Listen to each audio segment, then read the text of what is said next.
Okay, good afternoon, guys. It's Paul Green here from the business community. We're doing one of our regular business bulletins that's helping people that have either been made redundant or are facing redundancy. And I'm pleased to say, let me switch off the notifications. I'm pleased to say I'm joined today by Tony Knaggs and Steve Hayward from Digital Future First. Hi, guys. Hello. Afternoon, Paul. Afternoon, everyone. Welcome. And what they're going to do is they're going to, tell us a little bit about what Digital Future First is, because there may be people out there that are watching this live or on the replay that don't actually know what Digital Future First is. And they're going to talk about a particular package that they have that's designed specifically to help people that are being made redundant. So, Tony, if you want to say a little bit about Digital Future First, what it is, how it came about, and what the overall objectives of Digital First are, that'd be really useful. Yeah, thanks, Paul. I appreciate it.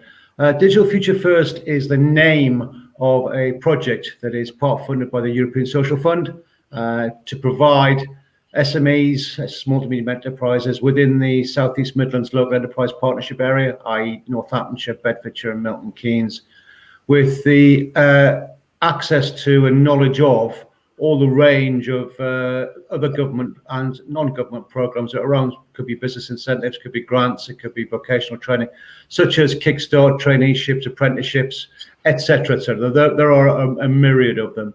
I'm the managing director of a company called Learning and Skills Academy. Steve worked for a company called Suppliant, and there's another delivery partner called DBFB. The three of us came together, formed the project under the banner of Digital Future First, which is the name of the project. It's around for about 3 years, Paul. We just kicked it off a few months ago, and it's a free-to-use service. There's no charges for anything that we do. We draw down funding from the European Social Fund, so everything's paid for from that and from our side. So that the people who actually access the program, no cost for our services, which is advice, guidance, consultancy support to get people to understand, because I think we all realise that there's a lot of stuff out there, but one, you don't know where it is, and two, you don't know how to access it, and it's a bit of a minefield. It's a red tape. So that's where it came from, really.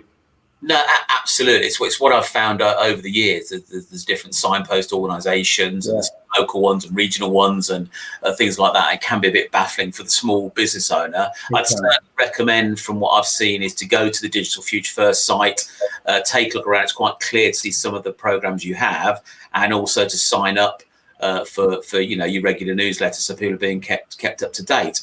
So one of the programmes that you offer focuses on people that have been made redundant. So, Steve, do you want to say a little bit about what that program is and how that works? Yeah, sure. So, hi, everybody. So, Skills Support for Redundancy is an initiative that was designed to support employers and individuals that have been affected by redundancy. So, to be very clear, this is for employees that have maybe been identified as at risk of being made redundant. So, this is a way for them to access funded training to help them upskill. And there's a few different categories. So obviously upskill for workplace success or career progression training, and indeed support with securing a new job. But the point of this is it can be bespoke. It's accredited training as well. You can do full modules, or you can mix and match. So there's a lot of flexibility around this. And of course, we are talking about the region of the SEMLEP region, obviously South East Midlands Local Enterprise Partnership, but SSR is a nationwide thing as well. So it's part of the government's plan to help people in businesses that have been identified at risk of redundancy and help them upskill, retrain, find a new position, and hopefully not be without a job.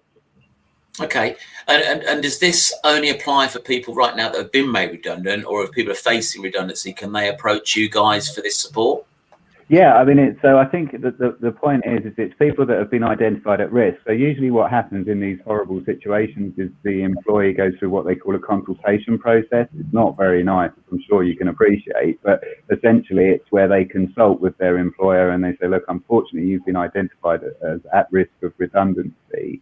And then that would be the case where you would then say that they are, that they could access that potential training. But anybody that's interested in it can have a conversation with myself or Tony. They can book a slot on our website. Actually, they can book a virtual meeting with me to go through it in more detail. Yeah, just to add to that, Paul, if I may. Yeah. And Steve's absolutely correct that the main focus has been over the last few months of people who are at risk under the consultation process. They've expanded the program out to anybody who's been made redundant within the last 3 months, anybody who's 18 and over. So there's a lot of breadth and a lot of recognition from government that, you know, they can either be at risk of redundancy, and as long as they're in the area and they're over 18 and you know, either going through the consultation process, as Steve said, or have recently been made redundant, there is a level of support around. It's mainly aimed at level 2, which is sort of, for instance, things like team leading. Level 2 is the equivalent of 5 GCSEs, grade A to C. You've got leadership management, level 3, which is the next level up, which is above supervisory management. Sales and marketing training, IT user skills, AAT, which is finance training, some social media for business, customer service, warehouse and storage, practical skills for business, health and social care. There's quite a wide range of programs that are on offer from the delivery provider. And what we do, we obviously support you know, SME owner managers if they're going through this process with their staff, or individuals who've gone through this process, to work with us and the delivery provider to make sure they're getting the right bespoke training support that they need to make this exercise less painful. Okay, so who is the partner that you work with to deliver the various offerings that you have? Locally in Northamptonshire, it's an approved partner called TCHC, who are the consultancy home counties, and the way that works is Serco were instrumental in winning the contract. It's a European Social Fund contract, and then they have local delivery providers across the various regions. The local provider for Northamptonshire, who we both, Steve and I both know, and we work with TCHC for other programs they do. But we are basically taking on an interest, walking it through, minimising the red tape, understanding the need, and then working with TCHC closely to make sure that what's passed over is fit for purpose from both the employer's end and the provider's end. Okay. And is there a capacity for this? Have you got so many packages to offer, or just really? No, it's as required. Okay. Larger companies, you're probably aware of, larger companies who have more than 20 redundancies per organisation have got to let job centres know, and they've got to fill in what's called an AR1, I think it's AR1. But you know, you're in a different situation for large companies compared to small companies who've got maybe 1 or 2 who are under the radar. They don't necessarily get, you know, the large companies will get support from job centres, will get direct central support on a different funding stream. But you know, SME owner managers, they've got to let 1 or 2 people go. It's a very, very painful exercise, and they tend to get very little support directly, either as an individual or as an employer, which is what this program was set up to do. It was to provide that little bridge between, I'm a small business owner, I'm really in a situation I don't want to be, I've got to let somebody go, or I've let somebody recently go. It's caused my business some problems, and it's causing my people who work with some problems. So that's why it was set up specifically to help SMEs. Yeah, I'm seeing it as you go. I know Steve knows, Tony, you probably know that I run business networking events, obviously virtual at the moment, because we can't go and breathe on people yet. And you know, I'm seeing that, you know, some businesses have been impacted by that, and unfortunately they've had to lay off staff. So I want to be making my guys aware of it, you know, just so they know that support's available and free. Yeah. Okay, so basically, if there's someone that's in that process right now, then they need to contact you via the website. They can book an appointment effectively with you, and I guess you'll do like a training needs analysis, will you, with the person? Yeah, where it comes from, I mean, DFF is mainly business focused, but obviously we pick up with individuals at work, have a chat with them where they are, what they're looking for. We would then pick up directly with the training provider, say, look, there's somebody here who needs your support. And it is a brokerage process, Paul, but it's one that people are just not aware of. And we're trying to centralize all the programs together to help people so they can actually access it with minimal of red tape. Yeah, no, I get it, totally get it. So other organisations in Northamptonshire, I guess like SEMLEP and the University of Northampton have some business support people. So do you work in partnership with those guys as well? How does that work? Yeah, we do. Sorry, Steve, you don't mind? No, you go for it, Tony. So yeah, we work closely with SEMLEP and have done. I work with SEMLEP. I sit on a couple of their committees and boards and things. I have done for a number of years. Got very strong contacts with the Growth Hub, and very strong contacts with people who work on knowledge transfer partnerships, internships, all the various other programs that businesses might be looking at further down the line. And we had a very good meeting with Ray Irwin, who's a director of business and employability at the university this morning, talking about some of the programs that the university are doing. I've known Ray for a number of years, and I'm very, very keen to pick up in terms of where they're looking to start with business support. It's great. There's lots of people coming out, but you know what these things are like, Paul. Sometimes they can get very fractured and very disparate, and there's bits of pockets everywhere. And I go far enough back to remember Business Link, and I'm sure you do, which was a patchy brand. Let's be very honest. There was the good, the bad, and the indifferent. But at least it was a centralised point, a focal area for businesses to go to for a load of, for advice or where things might be. And we work, as I said, the Growth Hub has been set up as a type of that, but it's difficult when a lot of the programs aren't going through the Growth Hub. And we've got some programs, universities got some. There are various areas, and it's trying to tie those bits up so we can at least help SMEs to point them in the right direction of the many issues that people are facing these days. Yeah, if we're in a virtual world now, so if someone happens to see this and they're outside the SEMLEP area, presumably you'd still be able to signpost them to the right organisation. Absolutely. I know I've got a list of people who've got the SSR contracts around the country. Because they all came out pretty much the same time on the government website. So they were announced as people who've won them. So we can certainly point people in the right direction of who've got the similar contracts in other areas, Paul. It's not just much exclusive to this area. Okay, we'll use the sexy technology. We've got a question from the virtual floor. So Russell Parker, he's the guy that's put together this little redundancy support team that we're working.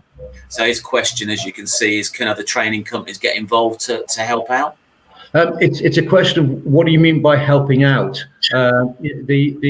You've got a strange position in that the people we work with are approved training providers on European Social Fund contracts. And they've actually got the funded training to support people, so they don't charge employers.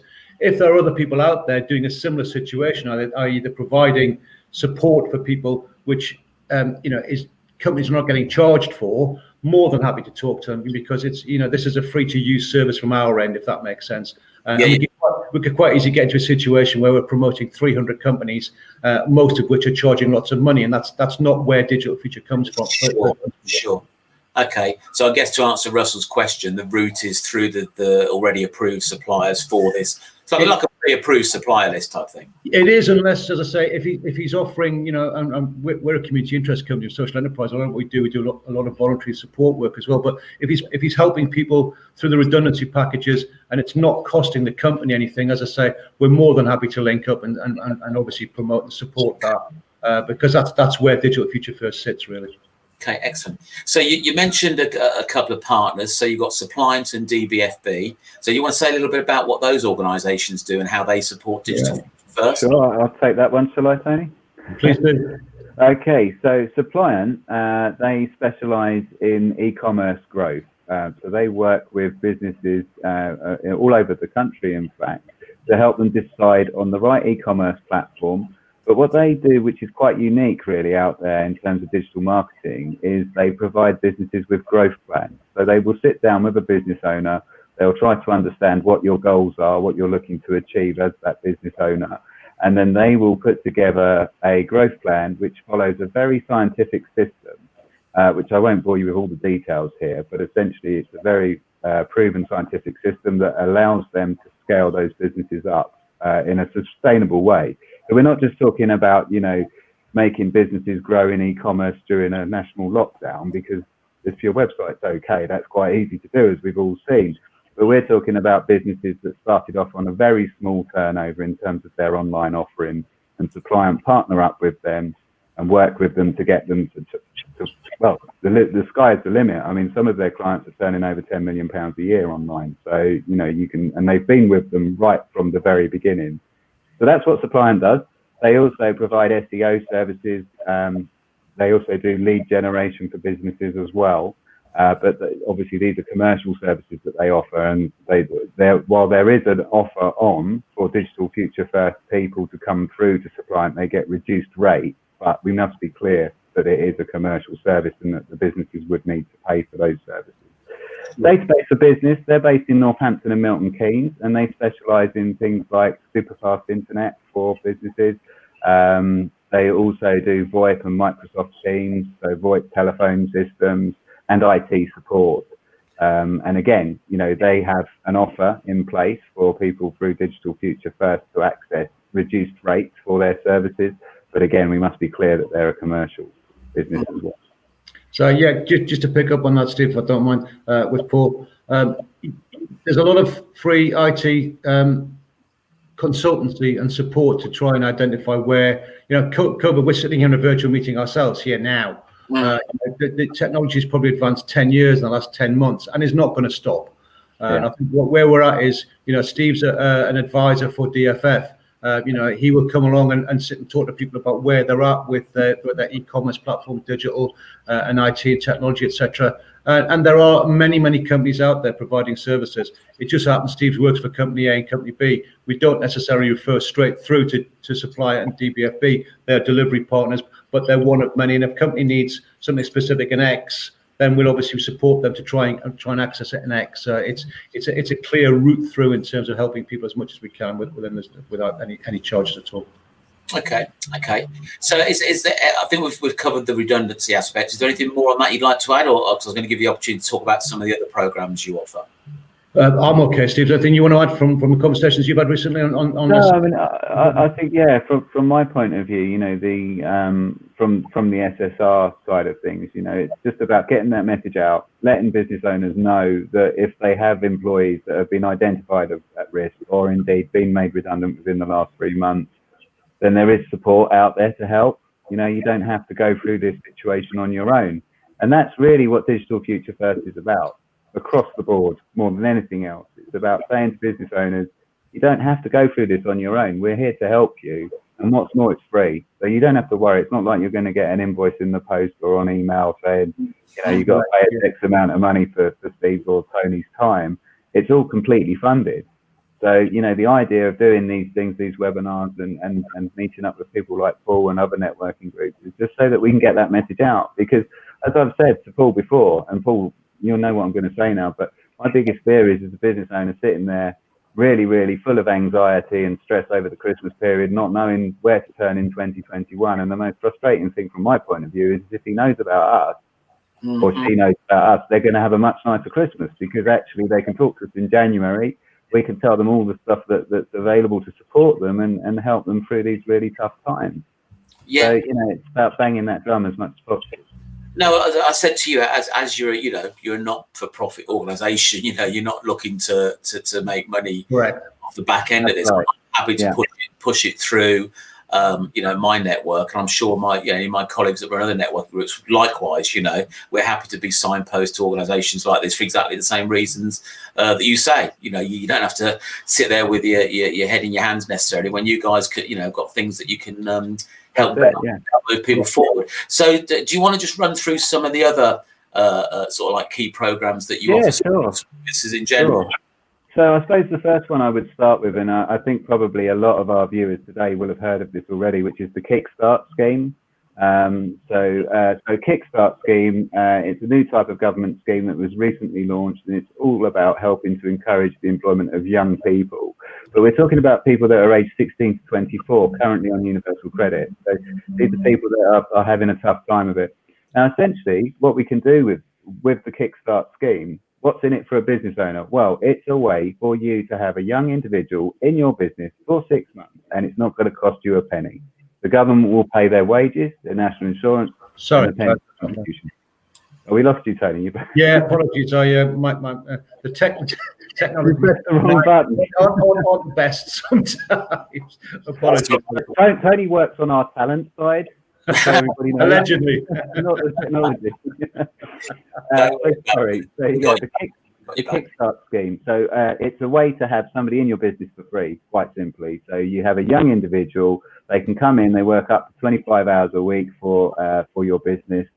You get to choose that person as well. So, you know, it's not like you would be forced to choose an individual. You can choose the person who's right for your business via the usual interview methods, you know, for example, a group interview, that kind of thing.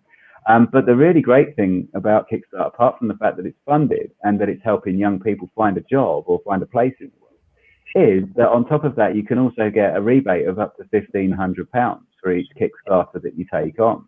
So a lot of business owners use this to buy hardware or maybe to help with their training and development. But the really interesting part about Kickstart is that you can get that, so you can have that somebody in your business for 6 months fully funded. But then what we're looking at with Digital Future First is what other packages, and maybe we can combine some things here. But Tony and I have been having some interesting conversations about skills support for the workforce. Now, skills support for the workforce is free, funded, accredited training for existing employees. And the idea is that if you've got knowledge gaps or skills gaps within your team, then you can have funded bespoke training through a local provider to you to help you train those employees up to fill those skills gaps, essentially, and those knowledge gaps. And so what we were talking about was that if you have a young individual that's doing, say, 6 months on the Kickstart scheme, at the end of that, we would then be looking to have a conversation with that young individual and that employer to see whether there would be any scope for skills support for the workforce, because then that way, it's more likely that that employee is going to stick around with that business owner because they're going to get the training that they need potentially for a future position, which then hopefully will lead to them having a full-time offer in the business. So that's the idea of the Kickstart scheme.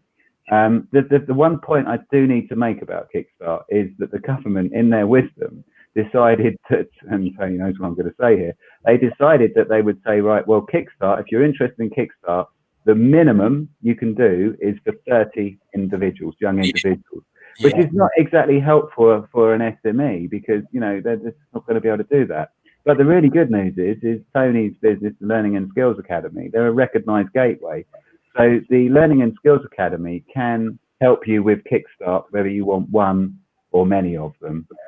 And again, we work with the Learning and Skills Academy to cut through that red tape as much as possible to help the business owners get through. In fact, anybody that's interested in Kickstart should go over to the kickstart.support website, which is Tony's Learning and Skills Academy site. There's an application form on there. Because it's a government form, there's quite a lot to add into it. But if you're interested in applying for Kickstart, we'll share that link over on the screen. I'm sure Paul can do that for you. And just jump on Tony's website and fill out the application, and then one of his team will be in touch with you to process that. And just be aware, you know, we are a gateway. There are 5 or 6 gateways across Northamptonshire. We're all on the government website. You know, I work with the others, such as Rachel Mallows at Mallows. I work with the Chamber. I work with ACE. You know, so it's not. We've got a very good working relationship. We sort of work with each other for employers. I think we put 3 or 4 applications. Well, 4 applications this week through about 130, 140 jobs identified so far, Paul. Excellent. So hopefully we can help a lot of young people get that experience. And as Steve was saying, then access other programs.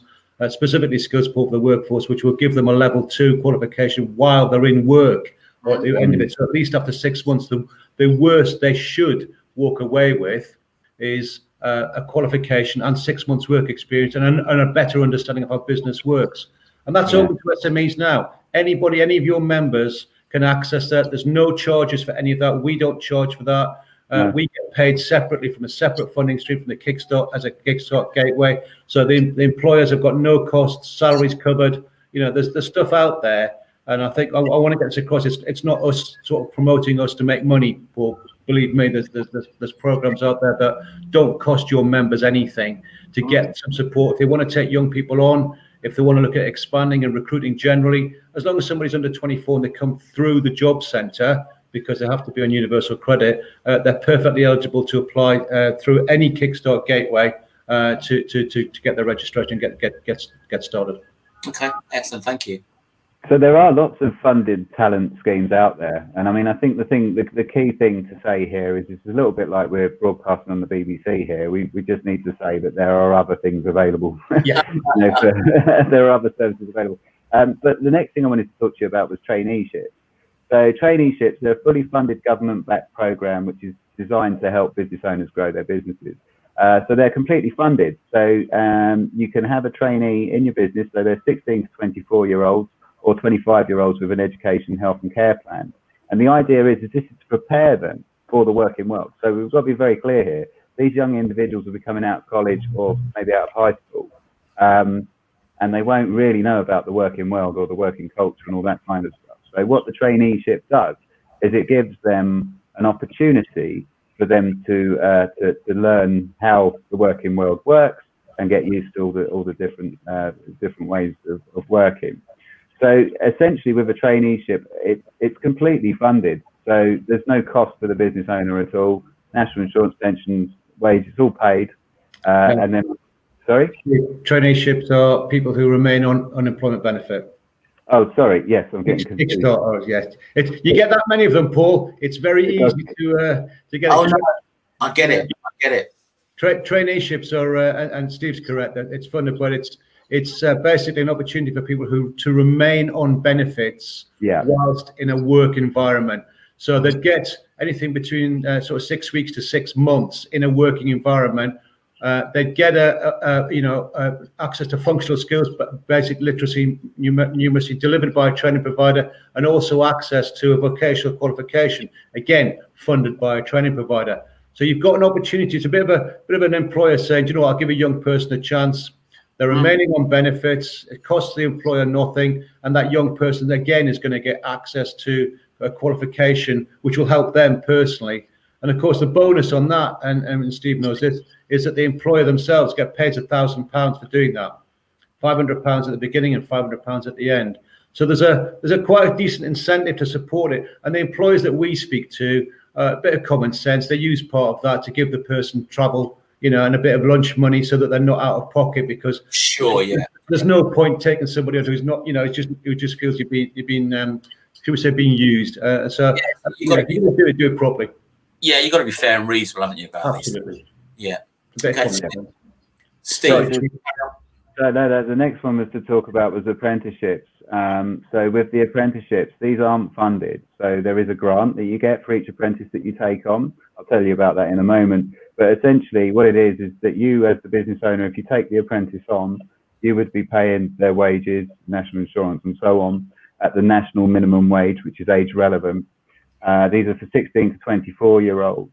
The point is, and this is quite a short time frame, but if you take on an apprentice who is under 25 before January of 2021, you can get up to £3,000 per apprentice that you take on.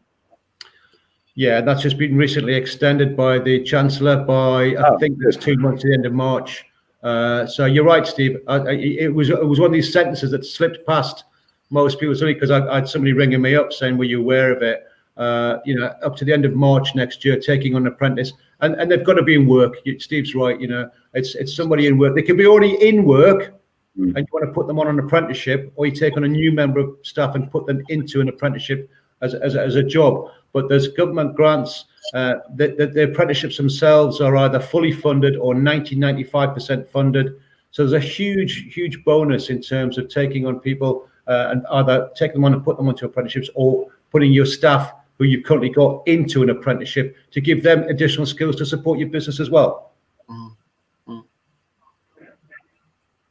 So yeah, so that's really good news that they've extended that. So that's the end of March, is it now? Then yeah, March. So that's great. So yeah, so as long as it's under 25, you can get up to £3,000 per candidate, which is obviously a really great way. And actually, there's no limit to the number of incentives that you can claim. So you know, in terms of those apprenticeships, if you're a fairly large SME, then you know that could be a really good way for you to grow your workforce, but also have a bit of a cash injection coming into the company as well.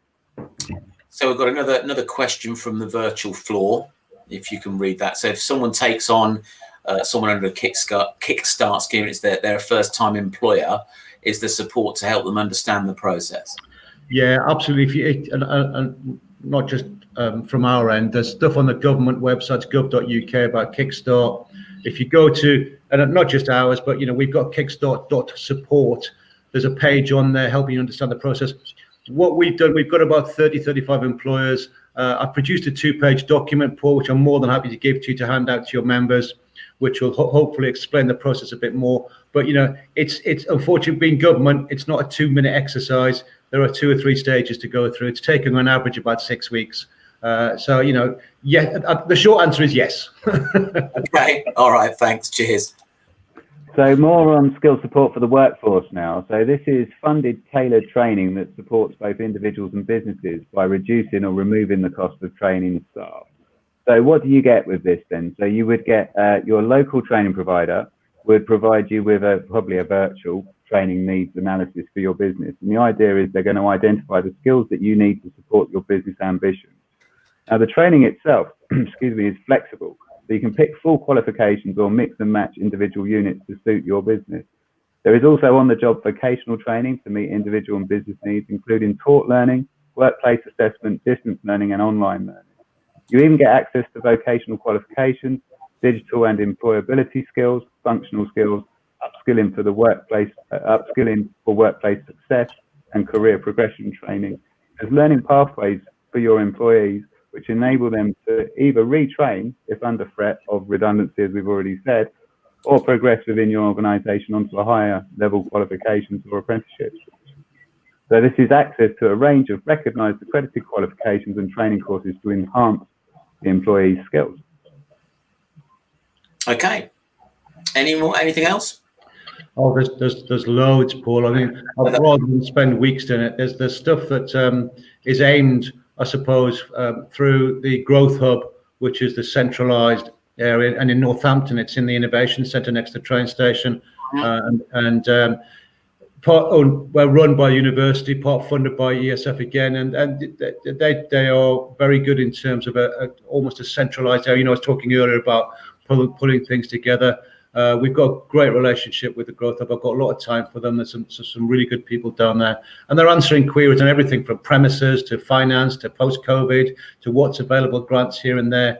And we're working with them in the next week or two to try and pull something together so that the Digital Future First and the Growth Hub are a little bit closely aligned, so we can actually make sure employers are getting the best out of this. But some of the stuff they're doing, you've got a lady there called Charlotte Patrick who works for the university. There's a knowledge transfer partnership, which is aimed at, you might have a specific project that you want to do in your business. I suppose this is more aimed at the sort of 10, 20, 30 plus employee size, but it's to work with the university to get a graduate or postgraduate into your business who's got the knowledge of how to help you deliver that project. A lot of it tends to be aimed at engineering for obvious reasons. You're talking about specific things, but a lot of it now is these days is technology. There is a grant available to minimise costs of that in terms of the salary of the person and also the university help on that.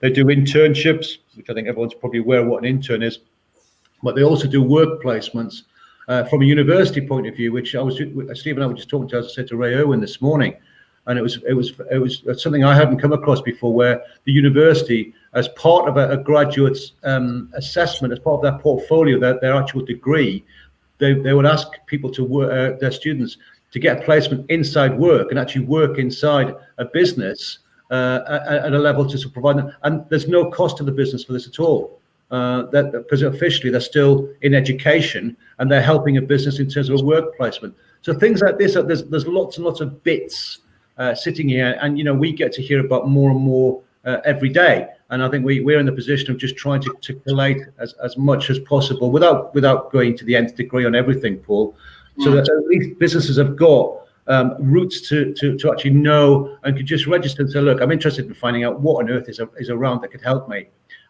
You know, and if we don't directly deliver things, we are the conduit of knowledge, if that makes sense, to try and support, to get them to say, it might be, I want to find new premises. Great, let's work with you, work with the Growth Hub to find some, you know, some commercial estate agents. It might be, I haven't got enough time to do what I want to do. All right, let's look at where you are in your own personal development. Where are you business planning? Again, working with external agencies who might be able to provide you with some support that's not a cost for you or a prohibitive cost, if that makes sense. So there's lots of bits. Yeah. No, I think you did an interview with me, Steve, didn't you? Just to look at, you know, what I might be able to take advantage of. It's quite a painless process. So, you know, from a point of view, I'd say any small business owner that's, you know, uncertain of what's out there should definitely get in touch with you guys. You know, have an interview with Steve. I don't know whether anybody else does the interviews, but it's useful just to have that someone asks you a few questions about your business, try and identify what opportunities are out there. Personally, for me, I'm not at a stage where I'm going to take on employees, but I know businesses out there are obviously the person on earlier on the call. I know someone else is looking for someone at the moment and would consider a younger person in this role. That's on the back end of taking advantage of the Kickstart grant. They've got that for a pilot program, and they'd love someone to be able to sort of run with that and build that business. So I'll probably put those guys in touch with you. So yeah, I appreciate your time today, guys. I don't want to take up any more of your valuable time, but I would just sort of reiterate, get in touch with Digital Future First. If you do nothing else, just sign up to these guys' newsletter just to make sure you're not missing out, because I'm sure as we progress into Brexit and continue with COVID, there may be other things that the government sort of brings out to support small business to get the economy back on track. And I guess you guys will be ahead of that curve and know what's out there as it comes out.